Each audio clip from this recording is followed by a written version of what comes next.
Exodus 14. Then the Lord gave these instructions to Moses. Order the Israelites to turn back and camp by Pi-hahiroth, between Migdol and the sea. Camp there along the shore, across from Baal-Zephon. Then Pharaoh will think, the Israelites are confused. They are trapped in the wilderness. And once again I will harden Pharaoh's heart, and he will chase after you. I have planned this in order to display my glory through Pharaoh and his whole army. After this, Egyptians will know that I am the Lord. So the Israelites camped there as they were told. The Egyptians pursued Israel. When word reached the king of Egypt that the Israelites had fled, Pharaoh and his officials changed their minds. What have we done, letting all those Israelite slaves get away? They asked. So Pharaoh harnessed his chariot and called up his troops.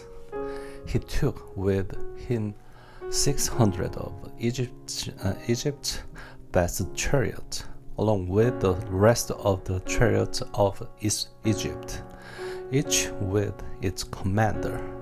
The Lord hardened the heart of Pharaoh, the king of Egypt, so he chased after the people of Israel, who had left with fists raised in defiance. The Egyptians chased after them with all the forces in Pharaoh's army, all his horses and chariots, his charioteers and his troops. The Egyptians caught up with the people of Israel as they were camped beside the shore near Pi-hahiroth, across the Baal-Zephon. As Pharaoh approached, the people of Israel looked up and panicked when they saw the Egyptians overtaking them. They cried out to the Lord, and they said to Moses, "Why did you bring us out here to die in the wilderness? Weren't there enough graves for us in Egypt? What have you done to us? Why did you make us leave Egypt? Didn't we tell you this would happen while we still in Egypt? We said, leave us alone. Let us be slaves to the Egyptians. It's better to be a slave in Egypt than a corpse in the wilderness." But Moses told the people, "Don't be afraid. Just stand still and watch the Lord rescue you today. The Egyptians you see today will never see again. The Lord himself will fight for you. Just stay calm." Escape through the Red Sea. Then the Lord said to Moses, "Why are you crying out to me? Tell the people to get moving. Pick up your staff and raise your hand over the sea. Divide the water so the Israelites can walk through the middle of the sea on dry ground. And I will harden the hearts of Egyptians, and they will charge in after the Israelites. My great glory will be displayed through Pharaoh and his troops, his chariots and his charioteers. When my glory is displayed through them, all Egypt will see my glory and know that I am the Lord."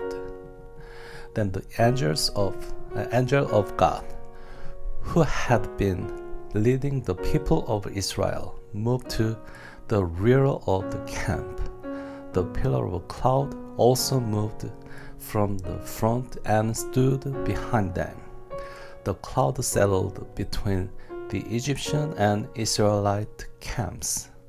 As darkness fell, the cloud turned to fire, lighting up the night. But the Egyptians and Israelites did not approach each other all night. Then Moses raised his hand over the sea, and the Lord opened a path through the water with a strong east wind.